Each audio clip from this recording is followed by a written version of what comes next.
Welcome to my presentation. My name's Emily Miller. In 2019, I was a migration fellow as part of the Churchill Fellowship. And my question guiding my fellowship was, can a migration museum help us live well together? Key lessons from museums around the world. So this is my report for the fellowship. When I applied, this was my aim. I said the UK is divided in terms of attitudes towards migration. Brexit has intensified these tensions. Other countries are also facing a rise of the far right and urgent questions around immigration, perceived pace of change, belonging, and identity. Simultaneously, there is a philosophical shift in the museum sector where museums are increasingly positioning themselves as agents of change, with a role to play in society's debates. As my organisation works towards establishing a national migration museum for the UK, we are facing the challenge of how to engage with audiences concerned about immigration. What can we learn from the approaches of other migration museums in countries facing similar tensions? This is the disclaimer for my report. In this presentation, I'm going to introduce the Migration Museum where I work in London. I'm going to talk you through the structure of my fellowship, my travels.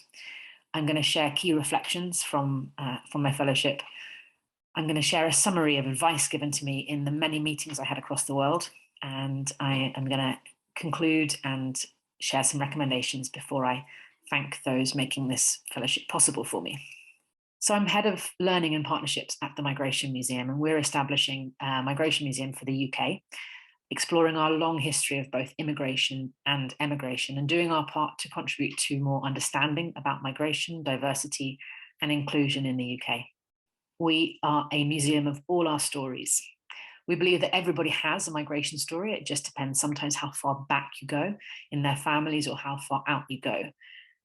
There's a huge gap in our cultural landscape for a migration museum, and that we're seeking to fill that gap. I've been with the Migration Museum since 2013, and I've seen the organisation grow from just myself and our CEO to now we're a team of 16 people and loads of wonderful volunteers. I oversee our education programme, and I also coordinate the Migration Network, which brings together those working on migration and intersecting themes across the museum and heritage sector. This is a really fast growing field, and we contribute to that through knowledge and experience sharing events.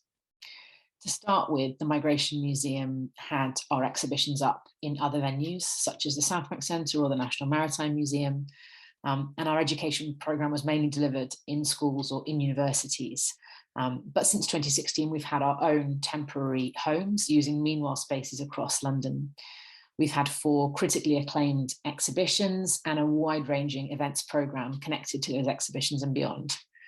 We've reached over 150,000 visitors, including over 14,000 through our education programme, which works with primary and secondary schools and university groups and international groups.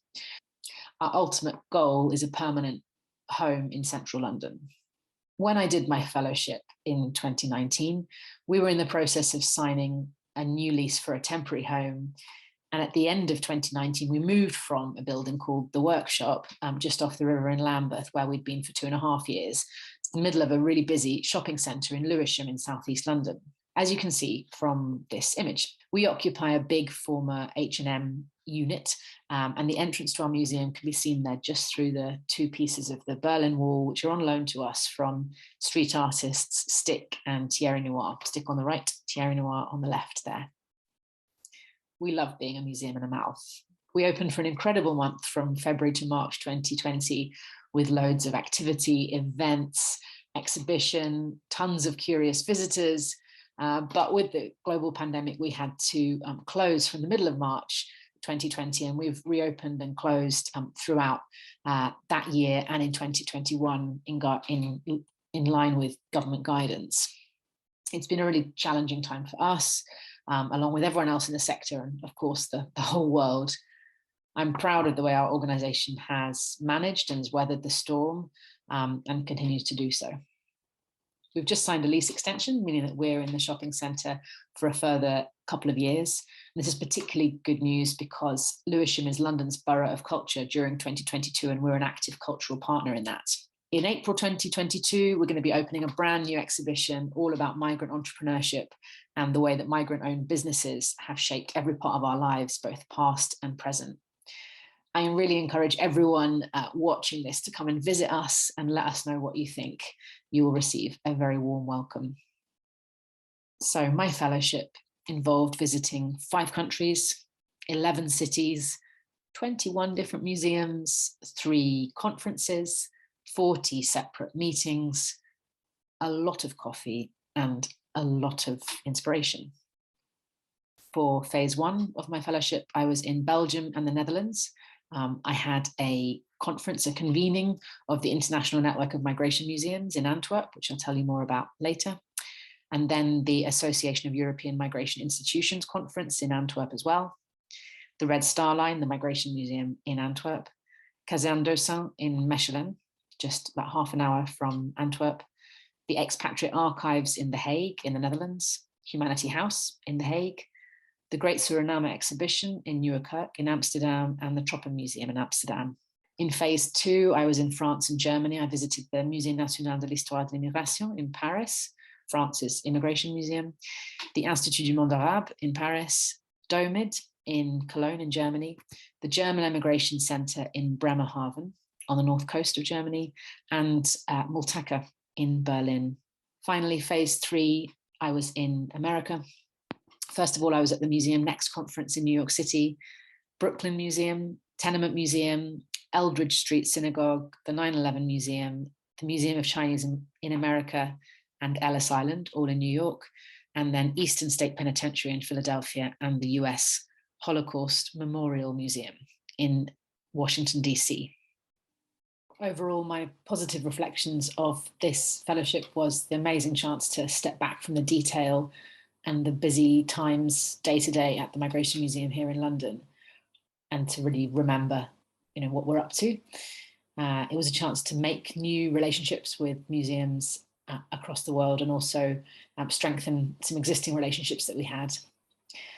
I really had a chance to learn from the 3 conferences that I attended, and benefited from the advice that every one of the people I met in meetings gave to us. I think if I was to critically reflect on my fellowship, I would say that I've maybe discovered that less is more. I, as you saw, went to many different cities, many different museums, and perhaps I could have done less, but done it deeper. And I think my fellowship mainly included talking to people who work in museums and with museums about their work, and not so much getting opinions from visitors, from charities, from different artists and organizations that museums work with. So that kind of lack of the external perspective, I really think that would be valuable for follow-up from this fellowship, to really understand how these institutions are viewed from the outside.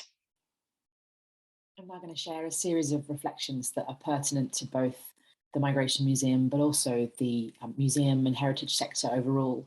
And each time I share a reflection, I'll try and reflect on both angles.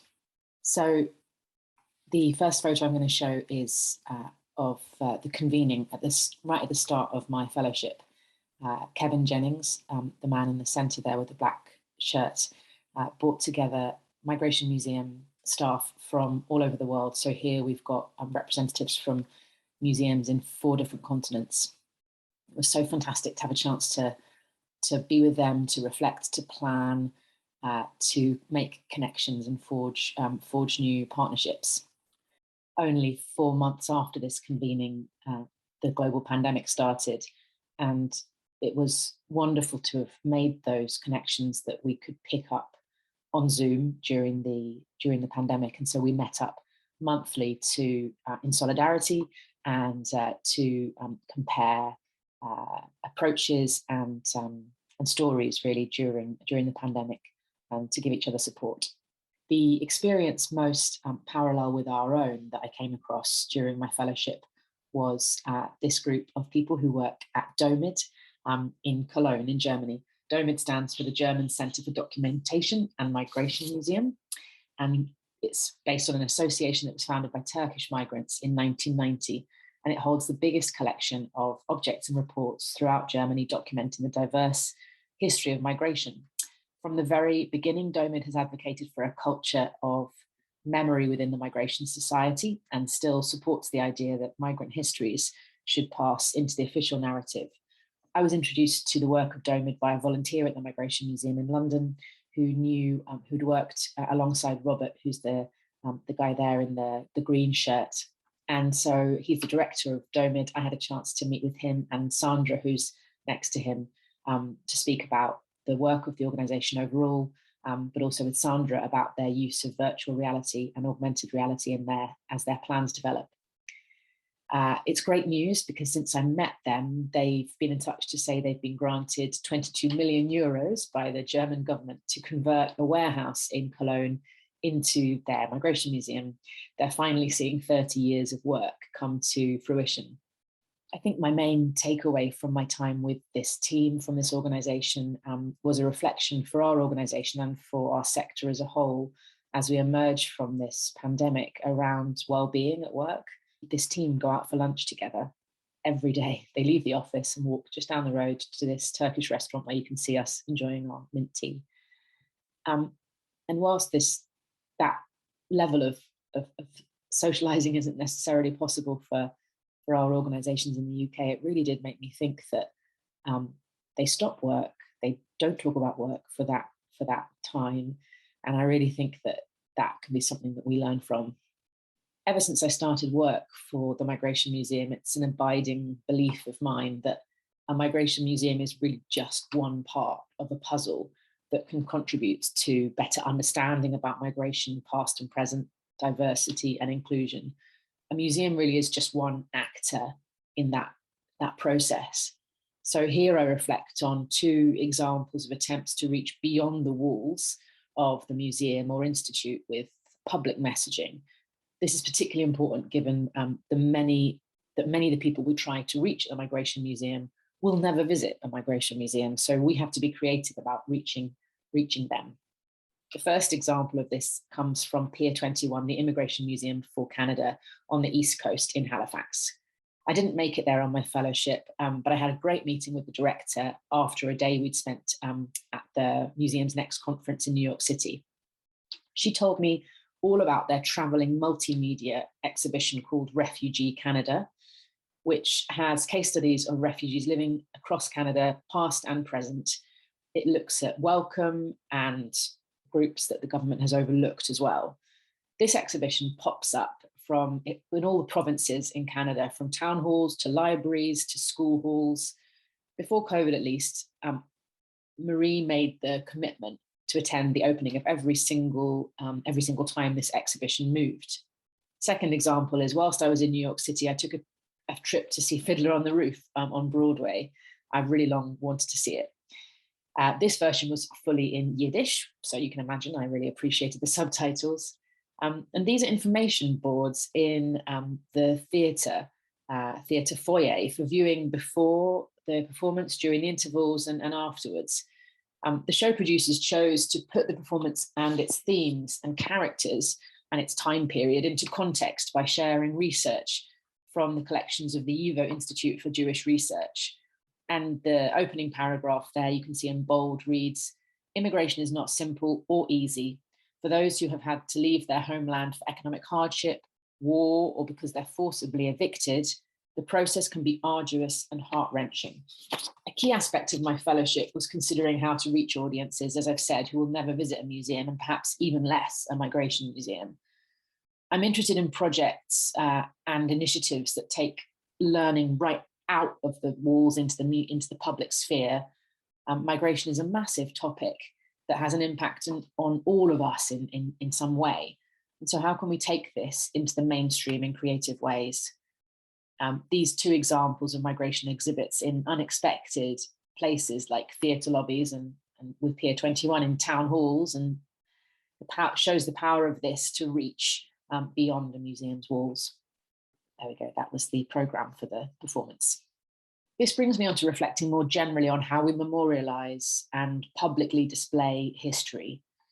One initiative that had particular impact on me was the Stolperstein project. This photo shows a pair of Stolperstein I came across on my walk between meetings in Cologne. They are everywhere across the city, embedded into the pavement. Stolperstein literally means stumbling stone, metaphorically a stumbling block. They are 10 centimeters by 10 centimeters, brass plates set into the pavement, and they're inscribed, as you can see a little bit here, with the name and life dates of victims of Nazi extermination or persecution. The Stolperstein project was initiated by the German artist Gunter Demnig in 1992, and it aims to commemorate individuals at exactly their last place of residency or work before they fell victim to Nazi terror. As of December 2019, 75,000 Stolperstein have been laid across German cities and other places in Europe, making this the world's largest decentralized memorial. The majority of Stolperstein commemorate Jewish victims of the Holocaust, but others have been placed for others murdered by the Nazis in World War II, including Roma and those from the LGBTQ+ communities. In contrast to central memorial places, such as the memorial in the Jewish memorial in central Berlin, for example, which according to Demnig can be easily avoided or bypassed if you choose to do so, the Stolperstein represent a much deeper intrusion into everyday life. However, a criticism of this project is that brass plates, they're vulnerable and they're open to desecration or vandalism, just as Jewish cemeteries and graves have been under Nazi Germany and since. This has led to some cities resisting the project and looking for other ways to memorialize. As you'll see in my photo, there's a cigarette butt adjacent to the right-hand Stolperstein. Personally, I think this quiet, decentralized memorial has massive power. The intention of the Holocaust was to wipe out all the Jews and the memory of their long existence in European life. And these Stolperstein right across European cities are a constant reminder and a fight against that amnesia. It got me thinking about our strapline at the Migration Museum, All Our Stories, and how we can visually represent this on a national scale, like our blue heritage plaques, but much more widely. There's so much potential to bring migration stories everywhere. I was keen to use my fellowship to visit Berlin and research the Multaca program. This hit our headlines in 2016 at the height of the so-called migration refugee crisis. We heard that top state museums in Germany were training up refugees and inviting them to deliver their own tailor-made tours of the collections in their own language. This had a real impact on the museum and heritage sector at the time. Multaca, which means meeting point in Arabic, started in Berlin, but has now been replicated across Europe. There is now a network of different museums and galleries using the Multaca name and delivering this model, and they meet together for trainings. Through my work on the Migration Network here in the UK, I've come to know Multaca, the Multaca program offered across the Oxford University museums, like the Pitt Rivers Museum. I've been to learning events that they've held, and they've spoken at Migration Network events with me. Nicola Bird, my main contact in Oxford, put me in touch with Salma Jrej, who you can see here on the right in Berlin. Salma really inspires me. She's Syrian, she has refugee status in Germany. She's been coordinating Multaca alongside her law studies and a paid job. I had the chance to see a group of newcomers to Germany, as you can see on the left, on tours in Arabic in the Pergamon Museum. I then had a tour with Salma and a meeting to find out more about Multaca. I learned a lot from her about the aims and ethics of the program and her take on integration in Germany. In the summer of 2021, I had the chance to chair a panel that she was on about the ethics of museums working sustainably with asylum seekers and refugees. It was great to hear her updates on how things are going with Multaca in Berlin. The Welcome app is a really inspiring startup based in Amsterdam. The story with Welcome and me started when I was on duty in the Migration Museum in early 2019. I got chatting to a young visitor. His name's Kourosh. His mother moved from Iran to the Netherlands as a refugee when Kourosh was a baby. And a few years ago, he and a couple of friends set up an app called Welcome in order to connect newcomers to the Netherlands with people well established there. They've got thousands of users who meet up for coffee, for shared meals, and share their experiences through the app. Welcome, the team go to university campuses, to government departments, and businesses to recruit Dutch people, and then to temporary accommodation and arrival camps to recruit and enroll newcomers who are interested in participating. Following them on Facebook is really heartwarming. It's to see all the connections that they're facilitating. When I met up with Kourosh in Amsterdam, he shared the progress of the app and how well it was being received across the board in the Netherlands. He says they want to become the Facebook of integration for Europe. They're open to where they head next. We spoke about Germany and Turkey back then. I'm not sure where they're heading next, but this is definitely a model to watch and something that museums could really get on board with as venues to host these connections. I was interested in my fellowship to experience places that really make the most of the immersive experience that museums can provide, really around how you provoke empathy, how you get people feeling, not just learning in a traditional museum way. And I think one of the most immersive experiences I came across was here at the German Emigration Center, or Deutsches Auswandererhaus in Bremerhaven on the north coast of Germany. This museum is dedicated to the history of German emigration, particularly to the United States. It's Europe's largest themed museum about emigration, and visitors can experience the process of emigration through interactive exhibits. It opened in 2005, so just a few years ahead of our organization. So it's interesting to watch their progress. As you enter this museum, you buy your ticket and get given a character card with a little bit of information about them. As you go through the various stages of the emigration process, you scan that card on selected touch points and get to learn about your character and their journey at each stage. Your character might be male or female, from the 19th or 20th century, a child or an adult. At each stage, you can listen to your own character, but also choose to listen to other characters, which gives you a choice of visiting the museum on one level through your one character or going deeper into the detail. I really liked how absorbing this museum was from the start, right from you entering the dockside and going up the gangway into the ship, to the end as you consider in Grand Central Station in New York City your onward journey plans in America. I'm not a massive fan of waxworks, and I found those throughout the exhibition to be quite distracting. And I also do get seasick, so part of the experience taking place on a ship that actually moves with the waves through the portholes did leave me in need of dry land. Once you leave the emigration experience, you travel down a corridor and begin the immigration section of the museum. It starts with a welcome to Germany message with the flag, and then shares various immigration stories through a reconstructed shopping mall, a barber shop, and a cinema. To be honest, I was so tired after diligently visiting the emigration part that I only really took in the immigration section on a second visit the following day, which obviously most visitors wouldn't do. This was a criticism I'd heard from others before, that the immigration part of the museum feels like a bit of an afterthought tacked on to the end. However, whilst I was there, it was exciting that the director and leadership team were preparing for a press conference where they were set to announce a huge extension and update to the museum, and the immigration section was set to be more integrated. I'm interested to see how that's going. This is the Eastern State Penitentiary in downtown Philadelphia. I'll refer to it throughout the next section as ESP. This is a real chance to consider museums as political actors, not neutral spaces, as is often discussed in our sector. This museum was not on my original itinerary. It's one of those recommendations that comes as my fellowship unfolded.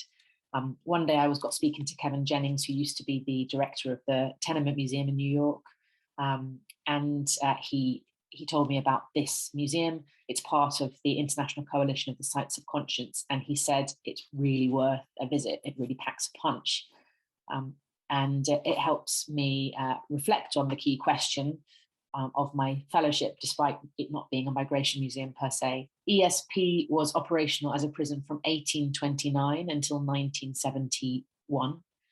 The penitentiary pioneered the revolutionary system of solitary confinement, which emphasized principles of reform rather than punishment. When complete, it quickly became the model for more than 300 prisons worldwide. But its principles are now much criticized in terms of prisoners' welfare.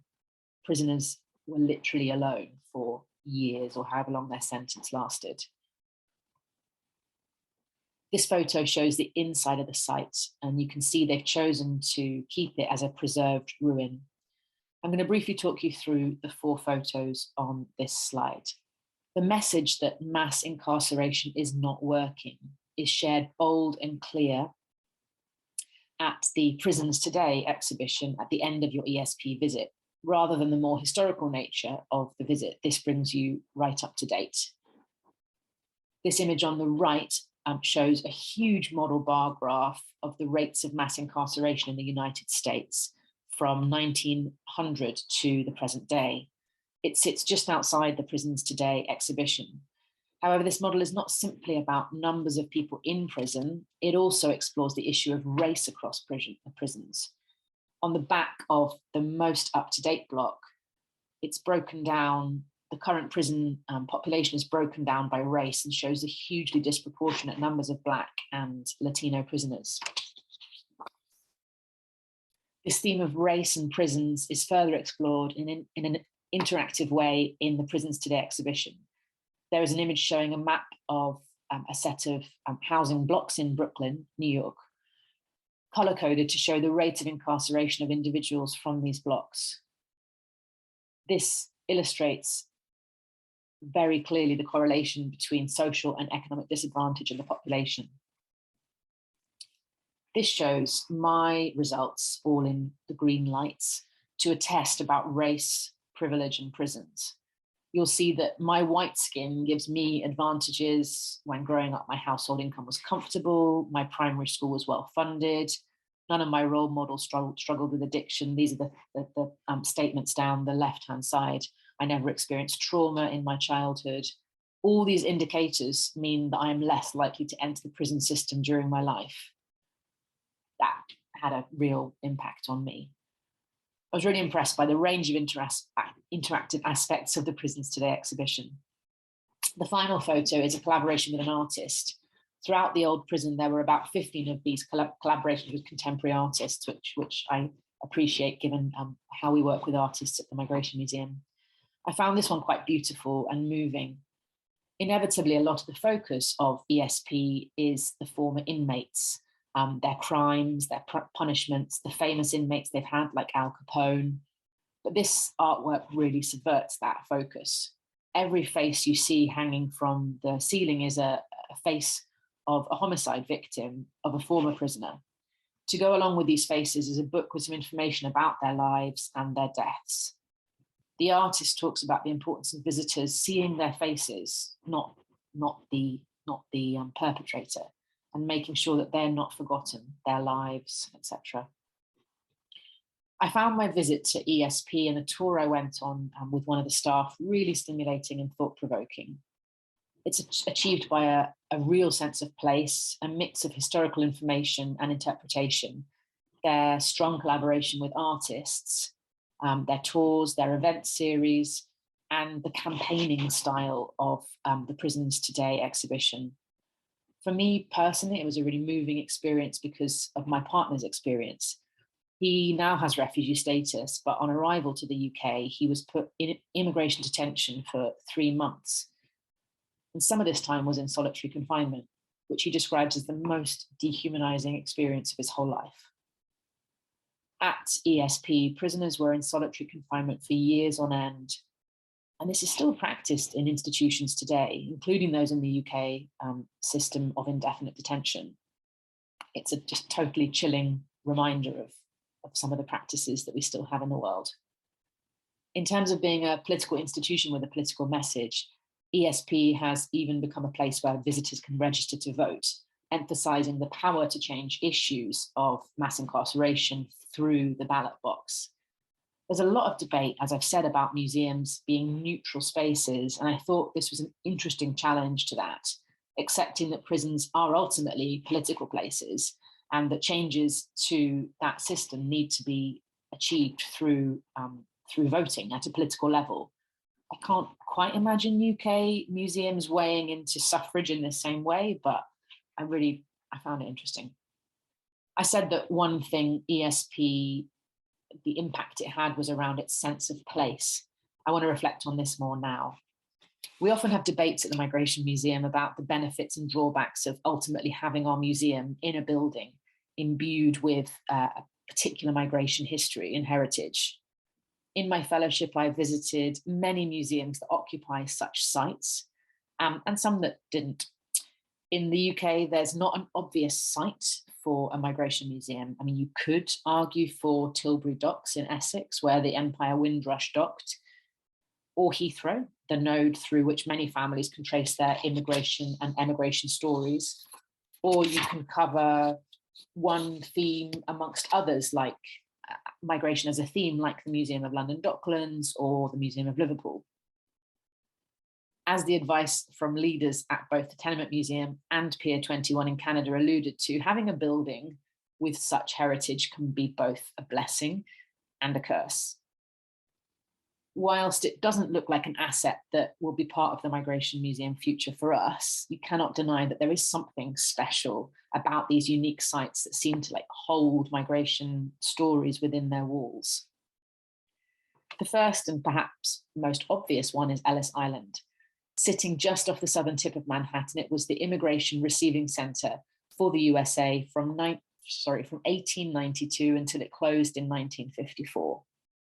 It's known as the Island of Hopes and Tears, as it was where the fate of millions of arrivals and deportees was decided.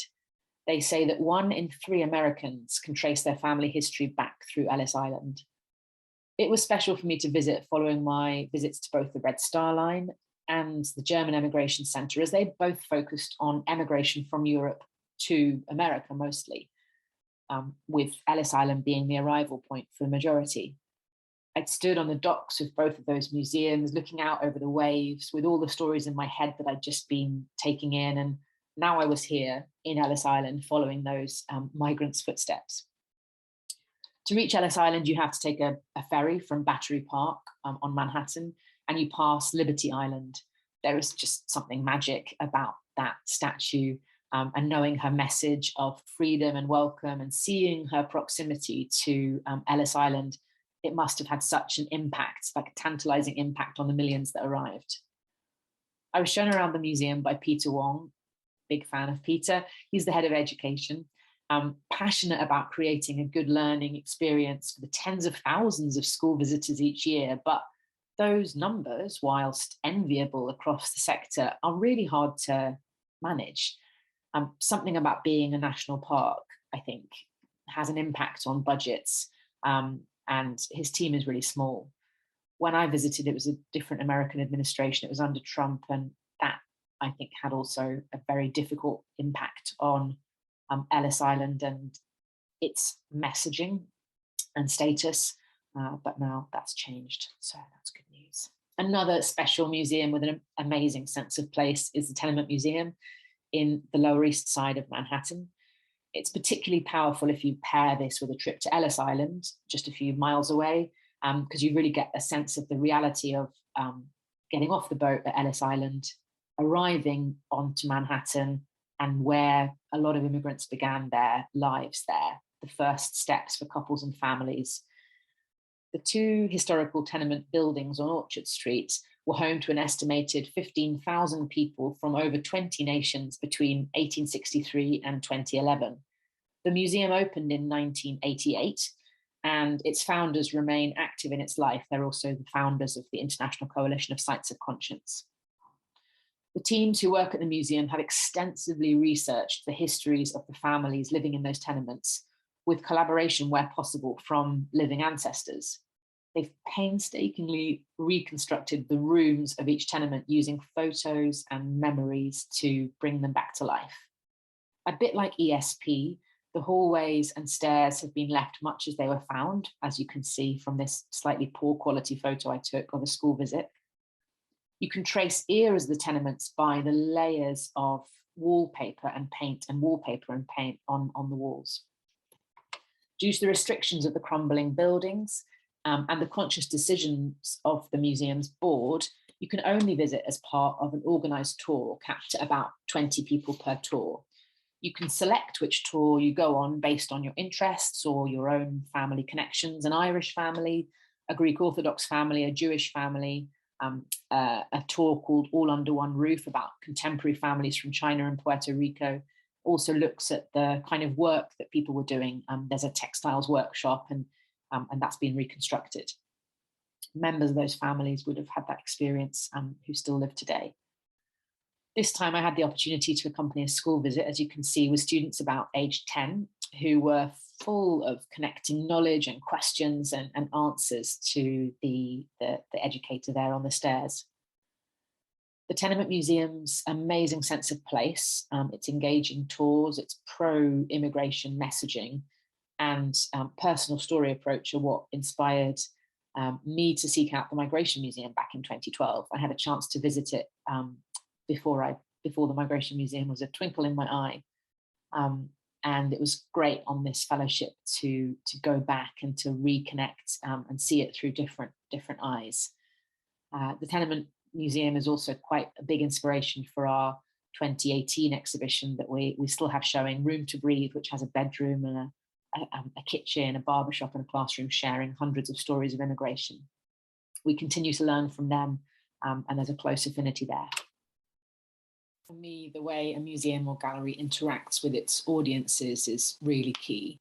And I think it can have real impact when you get your audiences involved in what you're trying to do. And as you've already seen, the ESP, the interactives at the Eastern State Penitentiary had a big impact on me, around that kind of political nature. But some others I came across on my fellowship I want to share here. These are from the Tropen Museum in Amsterdam, a museum of anthropology. And it's a really interesting, it was a kind of booth that you enter and interact in, all around the hot topic of cultural appropriation. And so you can see the caption there, the instructions was the question, sharing or stealing. And then there were examples all the way around this booth, taken from social media. As you can see, a model here wearing Native American dress, and a screenshot from Twitter or Instagram. And you picked up a magnet and placed it on the different examples.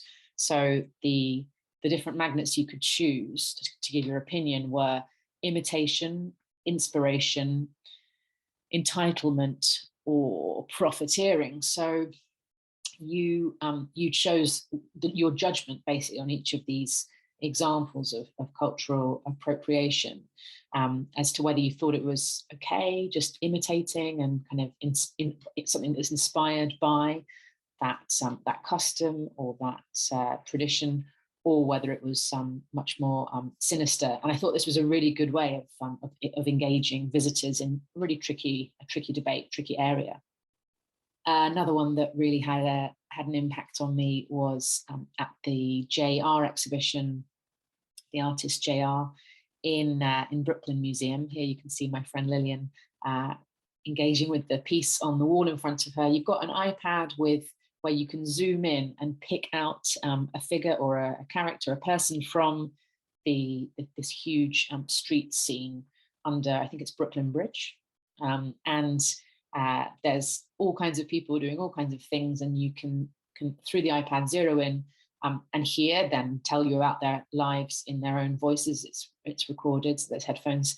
And I just thought this was such a good way of bringing alive a street scene with all the people that might inhabit that street. And given that we have such a rapid urbanization in the world, and more people are inhabiting cities, and there are more and more migration stories concentrated in our urban centres, I think this is a really interesting way of unpacking that and giving a snapshot of just one street and bridge scene.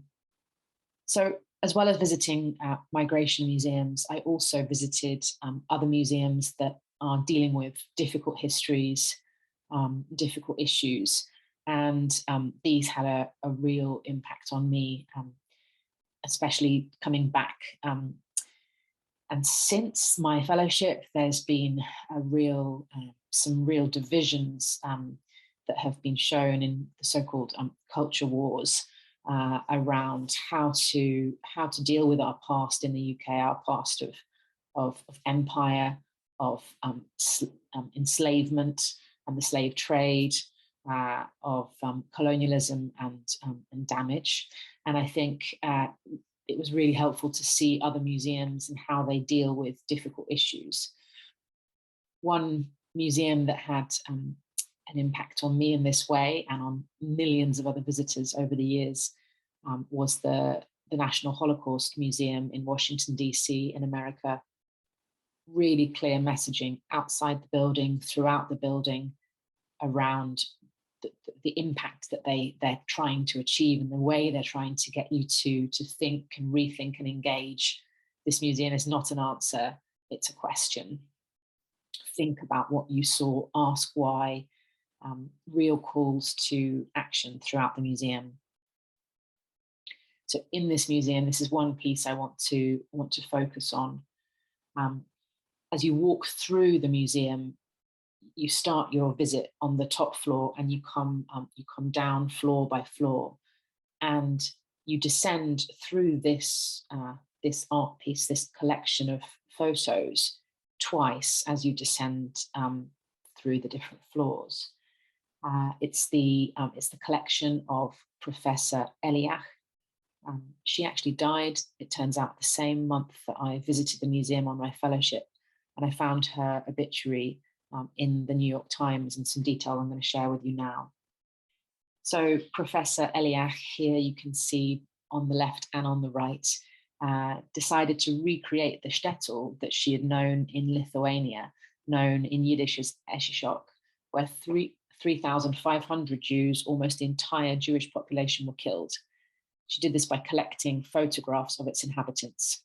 Starting with a nucleus of family photos she and her older brother had squirreled away in hiding, she spent the next 15 years traveling to all 50 states of America and many other countries in search of photographs, diaries, and letters from other shtetl residents. In Israel, she knocked on 42 doors of an apartment building to track down just one family, and she unearthed a cache of material buried in cans under a palm tree. In Australia, she told a radio station that she was searching for a family and was fortunate enough to get a tip from a caller. She hired security guards to help her gather materials in a former synagogue in a rough part of Detroit. And in several cases, she resorted to a kind of bribery to persuade families to part with their precious photographs temporarily so that she could reproduce them for this piece. She spent more than $600,000 of her own money and loans, and then supported the project with a Guggenheim Fellowship. Professor Eliach ultimately collected 6,000 photographs of townspeople posing at bar mitzvahs, at graduations and weddings, and in family groups, accounting for 92% of the village's slaughtered inhabitants. Some 1,500 of these were selected for the Holocaust Museum Tower of Faces that you can see she's standing in there, sometimes called a Tower of Life, where photographs are arranged in this narrow, soaring chasm that visitors walk through. The faces render the lives of so many ordinary Jews intimate and vibrant. By 2016, 40 million people had visited this piece in the museum since the museum opened in 1993. Like many others, I'm really touched by large-scale art pieces like this one. You can see the scale of it from the man standing at the far right-hand corner of the piece. And you see it as you descend the escalator into the 9/11 Museum in New York City. It's just the sheer blueness of the piece which strikes you. It's a piece by an American artist called Spencer Finch, and the title of it is trying to remember the colour of the sky that September morning. He has collected people's memories of the colour of the sky that morning. The quote you can see there is from Virgil, and it says, "No day shall erase you from the memory of time." This is one of the Kleenex points that are positioned at different points in the 9/11 museum. And I wanted to share this image because it made me think about our responsibility as a migration museum, because people are really moved by what they see when they come to us. And from time to time, we have had people who've broken down in tears when they've taken in the content in our exhibitions and the stories. And this particular point, Kleenex point, was outside a room where relatives were reflecting on the relatives that they'd lost in the Twin Towers. This is another piece that really got me thinking about scale and how to depict scale. It's a 5-story memorial wall throughout Caserne d'Ossat, which is a museum about the Holocaust in Mechelen in Belgium. I was invited there by a senior member of staff in the team who I met at a conference the day before. And this site is established next to a transit camp in Belgium, where between 1942 and 1944, 25,000 Jews and 354 Gypsies were transported to concentration camps. Again, this really depicts very strongly the scale of the atrocity from that one specific site. And on each of the floors there is an iPad where you can research the stories behind all of these photos, the ones that they have information for. And it really brings faces and people's stories to those numbers that otherwise are really quite incomprehensible. While doing my research for this report, I read that Caserne d'Ossat has been through some difficulties in the last couple of years, and really that with members of the board and committees resigning due to the platforming or no platforming of speakers who are critical of the state of Israel, and then the backlash against that in terms of accusations of anti-Semitism. And it really made me think of what our sector has been going through this last year or so with criticisms levelled at the National Trust, for example, around the report that they put out about the links between their properties and colonialism, empire, and the legacies of the slave trade. So it really showed me that these sites are politically charged and that we have a lot to learn from each other as we face up to the so-called culture wars. These are photographs of a piece by JR, and a French artist who responds to contemporary human rights issues. This one depicts an event at the US-Mexican border. It shows a huge table that has on both sides of the border, that has this set of eyes, both to show that we are being watched and that the world is watching this border as well. It's actually showing a shared meal, both sides of the border, with Mexicans and with Americans, and really has elements of defiance, of connection, division, solidarity, and discussion. And there's musicians playing while everybody eats this shared meal across the border. This was in the JR's exhibition in Brooklyn Museum, and I really believe JR is one to watch. He's collaborated already with the French Immigration Museum in Paris and with Ellis Island, and we would love to work with him. I hope we get the chance to do so one day. I want to end this series of reflections with really a personal highlight. For me, one of my favourite parts of all of the visits to these different museums was this, the Roxy Cinema, at the end of the immigration section of the German Emigration Centre in Bremerhaven.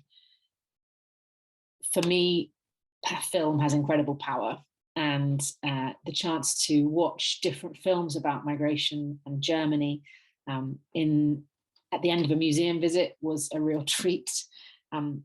It's also a chance to sit down, which many people who visit museums regularly will know is really key. It made me reflect on the power of film to tell stories and share people's experience in a way that often museum exhibits and objects can't do. We already work with the team who run the London Migration Film Festival, and we've collaborated with them and shared their films, their programme in our space. And I really think that that should be a priority for our working towards a permanent home. I'm always recommending other museums and galleries in the UK to use film as a way to explore migration with their audiences. And I really think a cinema as part of our permanent home is, for me, a total priority.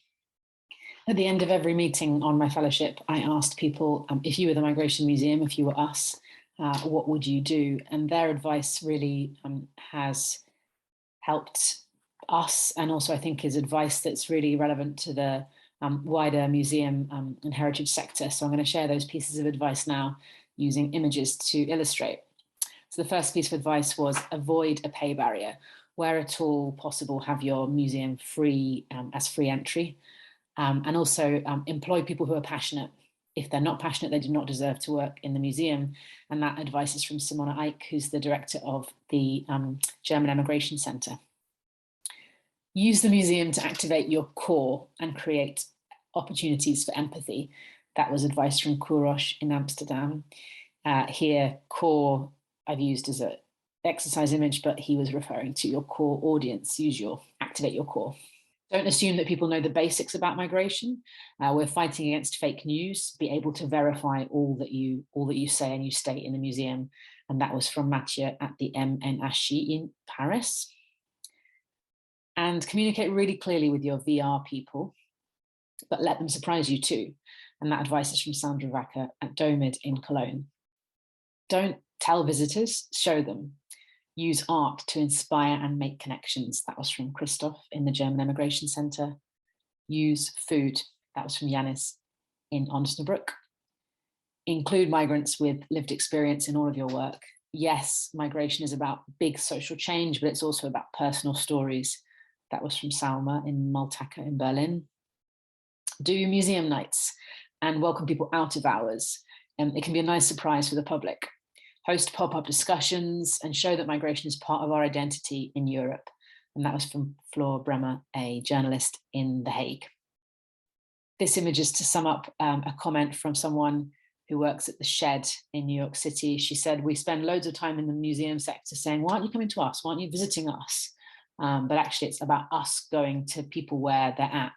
And that seems really relevant to us in the middle of a shopping centre at the moment. Design backwards from the faces you want your visitors to pull, says the director of the Micro Museum. So I heard speak at a conference. Used skilled mediators with science backgrounds. That advice was from the Science Gallery in Dublin, again, a conference. So really the mediation of your exhibitions and your visitor experience through your staff, your front of house team. And train the hell out of your visitor experience team to make visitors feel super welcome. And that was from Marie Chapman, who's the director of Pier 21 in Canada. Having an old building is both a blessing and a curse. That was from Michelle Moon, who was then working at the Tenement Museum in New York City. She also said, be as nimble as possible. How can you use your unique position to work on social issues?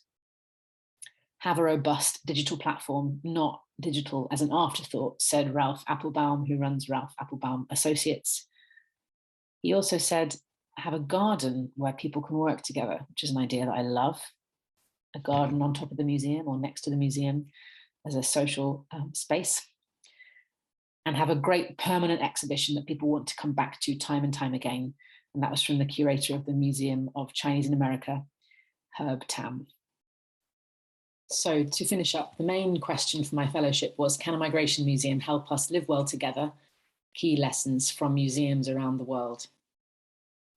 My takeaway is that yes, I believe that museums and memorial sites have real power. I believe they can educate us, help us to reflect and to connect with each other. there is a value in galvanizing the core audience that would come to a migration museum. However, I believe that museums are only one part of the puzzle of players that can influence society and attitudes. That's why I also reflected on examples outside the museum in my fellowship, examples in the public realm, travelling exhibitions, the Stolperstein project, and the potential for apps like the Welcome Map to connect people and address division and isolation. I'm really proud of the Migration Museum for our huge campaign last year around immigration and football called Football Moves People, which coincided with the Euros last summer. This graphic shows the few remaining England players when those with immigration, either in their own story or in that of their parents or grandparents, are taken away. 4 million people and more saw this across the UK last summer, and it showed what we're capable of. So my reflections finally on the fellowship and the opportunity to travel was that it gave me new and renewed connections with other migration museums and other kinds of museums around the world. And we're now a member of the International Coalition of the Sites of Conscience, and I meet regularly with the International Network of Migration Museums and the friends that I made who work in those museums across the world. It's been an opportunity to share my learning and the advice that I received with our team and with our trustees, and now with the sector more widely. It's given me renewed energy for my role and our mission, and our working towards a permanent migration museum for the UK.